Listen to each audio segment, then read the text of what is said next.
बात करते हैं 60 सेकंड न्यूज की और सबसे पहले बात करेंगे जम्मू कश्मीर के, जहां के बांदीपोरा में आतंकियों ने सेना के कैंप पर नाकाम हमला किया। जवाबी फायरिंग में वहां से भाग निकले। इससे पहले बडगाम में 2 प्रवासी मजदूरों पर उन्होंने गोलियां चलाई थीं।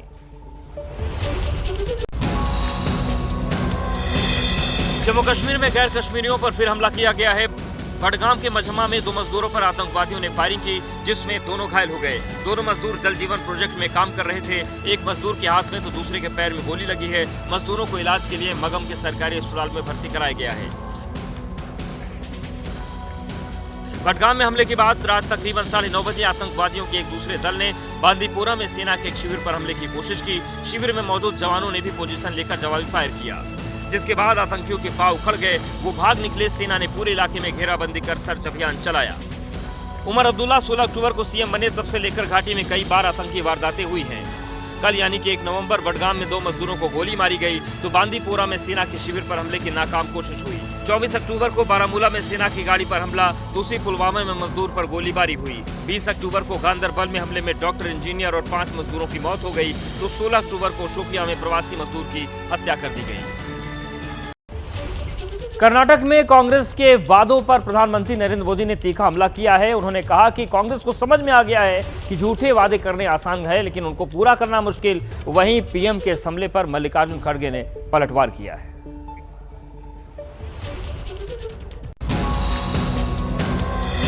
कर्नाटक में शक्ति योजना को लेकर कांग्रेस के अंदर चल रही बयानबाजी पर पीएम मोदी ने कांग्रेस को आईना दिखाया है। पीएम ने एक्स पर लिखा कि कांग्रेस लोगों से ऐसे वादे करती है जिन्हें वो कभी पूरा नहीं कर पाएगी।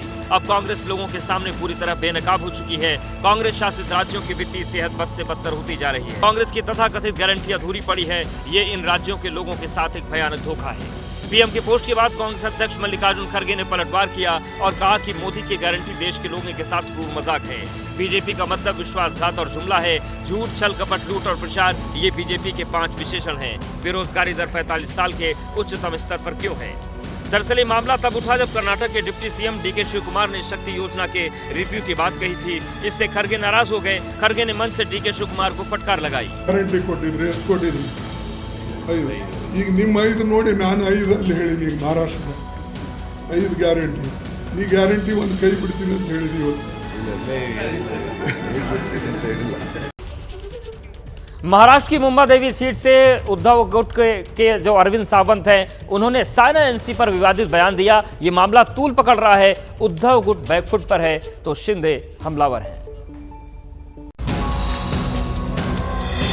चुनाव प्रचार के दौरान अरविंद सावंत ने साइना का बगैर नाम लिए कहा कि यहाँ इंपोर्टेड माल नहीं चलता। इंपोर्टेड नहीं चलता, यहाँ इंपोर्टेड माल नहीं चलता। हमारे यहाँ ओरिजिनल माल चलता है। ओरिजिनल माल है हमारा। बस फिर क्या था, साइना ने अरविंद सावंत के खिलाफ मोर्चा खोल दिया।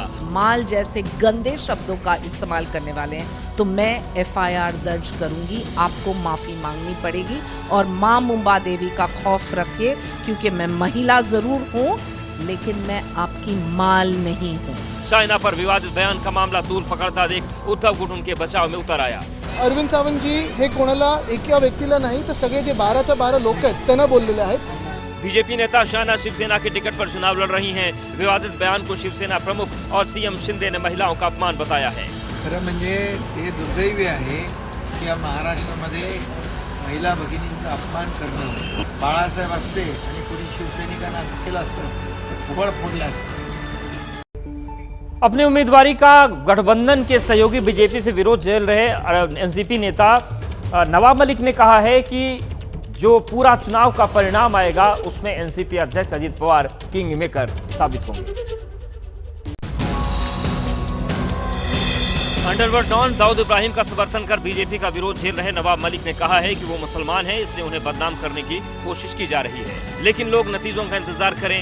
वो और उनकी बेटी इस तरह दोनों चुनाव जीतेंगे। मुसलमान है तो उसके संबंध दाऊद से जोड़ दिए जाए, लेकिन जो लोग भी गैर जिम्मेदाराना तरीके से इस तरह की चीज़ें कर रहे हैं उन पर हम कानूनी कार्रवाई करेंगे और निश्चित रूप से करेंगे। मैं महायुति का उम्मीदवार नहीं हूँ, मैं राष्ट्रवादी कांग्रेस पार्टी का उम्मीदवार हूँ। मैं चुनाव लड़ूंगा, जीतूंगा। नवाब मलिक ने शिवसेना और एनसीपी में फिर एकजुटता को लेकर कहा कि दोनों को फिर साथ आना चाहिए या नहीं, ये फैसला दोनों परिवार के मुखिया तय करें। लेकिन एनसीपी का हर कार्यकर्ता यही चाहता है कि अजित पवार सीएम बने। एक विधायक की पार्टी मुख्यमंत्री का शपथ ले सकती है तो अजीत पवार की तो बहुत बड़ी पार्टी है। हम लोग किंग मेकर की भूमिका में रहेंगे, ये देखिएगा। नवाब मलिक ने यह भी साफ कर दिया कि अजीत पवार ने हमेशा उनका साथ दिया है, लिहाजा वो किसी भी हाल में अजीत पवार का साथ नहीं छोड़ेंगे। यूपी के कानपुर में सीसामऊ विधानसभा सीट पर सपा जो प्रत्याशी हैं नसीम सोलंकी, उनके शिव मंदिर में पूजा करने पर विवाद हो गया है, उनके खिलाफ फतवा जारी हो गया है और इस पूरे मामले को लेकर बीजेपी अखिलेश यादव पर हमलावर हो गई है। नसीम सोलंकी कानपुर के वनखंडेश्वर मंदिर दर्शन करने पहुंची। उनके साथ समाजवादी पार्टी विधायक अमिताभ वाजपेयी भी मौजूद रहे। नसीम सोलंकी ने पूजा अर्चना की, जलाभिषेक भी किया। अमिताभ वाजपेयी ने वीडियो को जैसे ही सोशल मीडिया पर डाला, बीजेपी अल्पसंख्यक मोर्चा ने तंज कसना शुरू कर दिया। इसके बाद मौलानाओं ने फतवा जारी कर दिया। और मैं तो ये पूछना चाहता हूँ, आज कहाँ है वो उलेमा, वो मौलाना, वो काजी जो बात बात पे फतवे निकालते हैं। इस्लाम में मूर्ति पूजा हराम है, तो वो शरीयत की नजर में वो मुजरिम है। नसीम सोलंकी के मंदिर दर्शन करने और शिवलिंग पर जलाभिषेक किए जाने पर बीजेपी ने इसे चुनावी स्टंट बताया। अखिलेश यादव जी एक जेब में वो टोपी रखते हैं और एक जेब में जनेऊ रखते हैं। जहाँ पर जिस प्रकार का वातावरण होता है, कहीं पर टोपी लगा लेते हैं और कहीं पर जनेऊ पहन लेते हैं। कानपुर की सीसामऊ सीट पर सोलंकी परिवार का पिछले 22 साल से कब्जा है। पिछले चुनाव में नसीम के पति इरफान सोलंकी जीते थे, लेकिन उनके जेल में जाने से सीट खाली हो गई और समाजवादी पार्टी ने नसीम को प्रत्याशी बनाया है। दीपावली के दूसरे दिन मध्य प्रदेश के इंदौर में जमकर हिंगोट युद्ध खेला गया। परंपरा के नाम पर आग का जो खेल था लगभग 1.5 घंटे तक चला और इसमें 15 से ज्यादा लोग घायल हो गए। गौतमपुरा में परंपरा के नाम पर हर साल कलंगी और तुर्रा दल के बीच हिंगोट युद्ध होता है। इसे देखने के लिए इंदौर, उज्जैन, धार और देवास सहित दूर दूर से हजारों लोग पहुंचते हैं। देश में सिर्फ गौतमपुरा एक ऐसी जगह है जहां इस युद्ध को खेला जाता है। इस बार नगर परिषद ने स्टेडियम क्षेत्र में 25 फीट ऊंची जाली लगाई थी, जिस वजह से बाहर दर्शक दीर्घा में इस युद्ध को देखने वाले दर्शकों में कमी आई। वहीं युद्ध मैदान में सुरक्षा को देखते हुए पुलिस प्रशासन ने करीब 300 से अधिक पुलिस जवान को सुरक्षा में तैनात किया। यहाँ पर हिंगोट युद्ध का आयोजन किया जाता है और इसमें बेसिकली यहाँ 2 विलेज होते थे, उनके द्वारा पारंपरिक रूप से हिंगोट एक पटाखा टाइप बनाते हैं और उसके माध्यम से ये लोग हिंगोट युद्ध करते हैं। आम जनमानस जो आता है उसकी सुरक्षा के लिए सारे इंतजाम किए गए थे। हिंगोट यानी कि अग्निबाण से युद्ध की परंपरा सालों पुरानी है। पीठ पर बंधे तरकस से हिंगोट निकाले जाते हैं, उसे जलाकर दूसरी सेना की तरफ फेंका जाता है। खास बात यह है कि युद्ध में न कोई हारा न कोई जीता और अंधेरा होते ही युद्ध खत्म कर दिया गया। 2017 में इस खूनी खेल में एक युवक की जान चली गई थी। रेल मंत्री अश्विनी वैष्णव अचानक नई दिल्ली रेलवे स्टेशन पहुंचे। इस मौके पर उन्होंने छठ पर पूर्वांचल जाने वाले यात्रियों के लिए जो सुविधाएं बनाई गई हैं उसका जायजा लिया। इस बार त्योहार के पिछले साल की तुलना में काफी ज्यादा ट्रेन की व्यवस्था की गई है। नई दिल्ली स्टेशन से भी यूपी बिहार होकर कई ट्रेन चल रही हैं, जिससे स्टेशन पर भारी भीड़ जमा हो रही है। हालांकि तैयारियां पुख्ता होने का दावा किया जा रहा है, जिसका रेल मंत्री ने खुद जायजा लिया। करीब 51 लाख के आसपास एक्स्ट्रा पैसेंजर्स इन स्पेशल्स का लाभ उठा चुके हैं। जो अपना बिहार के 4 बड़े रिसीविंग स्टेशंस हैं, उन सब में सब जगह टिकटिंग के लिए ऑलरेडी स्पेशल मशीन्स लाई गई है। पिछले साल 4,500 ट्रेन चलाई गई थी। इस बार एक्स्ट्रा पैसेंजर और ट्रैफिक की वजह से 7,435 स्पेशल चलाई गई हैं और 150 और बढ़ाने की व्यवस्था हो रही है, यानी 7600 के आसपास स्पेशल गाड़ियां चलाई जाएंगी। इस वक्त रेल मंत्री अश्विनी वैष्णव नई दिल्ली रेलवे स्टेशन पर, और ये भी यहाँ पर रेलवे बोर्ड के जो अधिकारी साथ मौजूद हैं उनसे पूछ रहे हैं कि आखिर किन किन चीज़ों को यहाँ पर जो है वो किया गया है। प्रयागराज महाकुंभ को लेकर भी बड़े पैमाने पर तैयारी की जा रही है। बद्रीनाथ और केदारनाथ मंदिर में धूमधाम से दीपावली मनाई गई। इस दौरान दोनों मंदिर रंग बिरंगी रोशनी से जगमगा उठे। कल केदारनाथ के कपाट बंद होंगे, वहीं 17 नवंबर को बद्रीनाथ धाम के कपाट बंद हो जाएंगे। केदारनाथ धाम में शुक्रवार को धूमधाम से दीपावली मनाई गई। केदारनाथ धाम में आयोजित दीपोत्सव में देश विदेश के भक्त झूमते नजर आए। ढोल दमाऊ की थाप पर नृत्य कर रहे बाबा केदारनाथ के भक्त। दीपोत्सव के लिए खास तौर पर मंदिर को फूलों से सजाया गया था। शाम होते ही हजारों दियों से जगमग के साथ वहां की तस्वीरें मन मोहने वाली थी।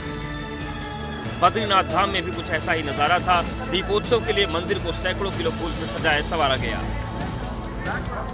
शाम 5 बजे के बाद प्रदोष काल में महालक्ष्मी पूजन हुआ। उसके बाद कुबेर जी और भगवान बद्री विशाल के खजाने की पूजा अर्चना की गई। देश के अधिकांश हिस्सों में गुरुवार को दीपावली का त्योहार मना लिया गया था, लेकिन बद्रीनाथ धाम में पंचांग गणना के अनुसार शुक्रवार को दीपावली मनाने का मंदिर समिति ने दिन तय किया। इस साल शीतकाल के लिए केदारनाथ के कपाट 3 नवंबर को तो बद्रीनाथ के कपाट 17 नवंबर को बंद किए जाएंगे। जाने माने फैशन डिजाइनर रोहित बल का दिल का दौरा पड़ने से दिल्ली के अस्पताल में निधन हो गया। इसी 13 अक्टूबर को लैक्मे फैशन वीक के ग्रैंड फिनाले में उन्होंने अपना कलेक्शन पेश किया था। 63 साल के मशहूर फैशन डिजाइनर रोहित बल ने दिल्ली के एक अस्पताल में आखिरी सांस ली। वो दिल से जुड़ी बीमारियों से लंबे समय से पीड़ित थे। साल 2010 में हार्ट अटैक के बाद उनकी एंजियोप्लास्टी हुई थी। 1996 में टाइम पत्रिका ने उन्हें भारत का master of fabric and fantasy बताया था। रोहित बल को साल 2001 और 2004 में अंतर्राष्ट्रीय फैशन अवार्ड्स में डिजाइनर ऑफ द ईयर चुना गया। रोहित बल ने हॉलीवुड से लेकर बॉलीवुड स्टार्स के लिए कपड़े डिजाइन किए। कौन बनेगा करोड़पति और ब्रिटिश एयरवेज के केबिन क्रू के लिए भी परिधान डिजाइन किए थे। दिसंबर 2023 में हार्ट से जुड़ी परेशानी के चलते रोहित को अस्पताल में भर्ती कराया गया था। उन्होंने 2024 की शुरुआत में कमबैक किया। 13 अक्टूबर को दिल्ली में इंडिया फैशन वीक में रोहित ने अपने कलेक्शन पेश किए। ये उनका आखिरी शो था। उनका जन्म श्रीनगर में 8 मई 1961 को कश्मीरी पंडित परिवार में हुआ था। उन्होंने दिल्ली के सेंट स्टीफेंस कॉलेज से हिस्ट्री में ग्रेजुएशन किया। National institute of fashion technology से फैशन का कोर्स किया। इसके बाद 1986 में फैशन इंडस्ट्री में अपना करियर शुरू किया। आइए अब आपको महाराष्ट्र की सियासत से जुड़ी एक और बड़ी खबर दिखाने जा रहे हैं। एनसीपी में टूट के बाद आज शरद पवार और अजित पवार अलग अलग दिवाली कार्यक्रम में शामिल हो रहे हैं। बारामती में शरद पवार अपने घर पर दिवाली मिलन समारोह में समर्थकों से मुलाकात कर रहे हैं और बारामती में ही अजित पवार भी अपने घर पर समर्थकों से मिल रहे हैं। तस्वीरें आपके सामने हैं। पहली बार ऐसा हो रहा है कि जब दोनों अलग अलग दिवाली कार्यक्रम कर रहे हैं। तो ये देख लीजिए आप तस्वीरें, 2 तस्वीरें आपको दिखा रहे हैं। एक तरफ शरद पवार जो कि अपने आवास पर दिवाली मिलन समारोह कर रहे हैं और दूसरी तरफ अजित पवार बारामती में अपने ही घर पर समर्थकों के साथ मिल रहे हैं। और ये पहली ऐसी तस्वीर है, देखिए एनसीपी में टूट के बाद जब दोनों नेता अलग अलग दिवाली मिलन कार्यक्रम का हिस्सा बने हैं। एनसीपी में टूट के बाद ये पहला ऐसा मौका महाराष्ट्र की सियासत से ये तस्वीर, एक तरफ शरद पवार और दूसरी तरफ अजित पवार अपने अपने समर्थकों के साथ अलग अलग कार्यक्रम में हिस्सा ले रहे हैं। दिवाली मिलन समारोह का ये मौका जिसमें दोनों नेता अलग अलग इस समारोह का हिस्सा बन रहे हैं। एक तरफ है शरद गुट की दिवाली और दूसरी तरफ है अजित गुट की दिवाली। ये पहली बार ऐसी तस्वीरें सामने आई हैं महाराष्ट्र की सियासत में जब एनसीपी में टूट के बाद दिवाली का कार्यक्रम और दोनों बड़े नेता अलग अलग दिवाली मिलन समारोह का हिस्सा बने हैं। दीपावली के मौके पर शेयर बाजार में 1 घंटे तक मुहूर्त ट्रेडिंग हुई। सेंसेक्स 335 अंक की बढ़त के साथ 79,724 के स्तर पर बंद हुआ। वहीं निफ्टी में भी 99 अंक का उछाल रहा और ये 24,304 पर बंद हुआ। अक्टूबर 2024 में सरकार ने जीएसटी में 1,87,000 करोड़ रुपए जुटाए हैं। सालाना आधार पर इसमें 9% की बढ़ोतरी हुई और एक साल पहले यानी कि अक्टूबर 2023 में सरकार ने 1,72,000 करोड़ रुपए जीएसटी कलेक्ट किया था। फेस्टिव सीजन में यूपीआई से लेन देन का नया रिकॉर्ड बना। यूपीआई के जरिए 1658 करोड़ ट्रांजैक्शन हुए। इस दौरान 23.50 करोड़ की राशि ट्रांसफर की गई। एप्पल आने वाले महीनों में भारत में 4 और फ्लैगशिप स्टोर्स खोलेगा। अभी मुंबई और दिल्ली में एप्पल का एक स्टोर है और कंपनी के सीईओ टिम कुक ने तिमाही नतीजों के दौरान इसकी घोषणा की। आईफोन की बढ़ी सेल्स के कारण कंपनी ने यह फैसला लिया है। शुक्रवार को सोने के भाव में तेजी आई है। 10 ग्राम गोल्ड का रेट 500 रुपए तक महंगा हुआ है। 24 कैरेट सोने की कीमत 81,000 रुपए के आसपास है। वहीं 22 कैरेट गोल्ड का रेट 73,800 रुपए के स्तर पर।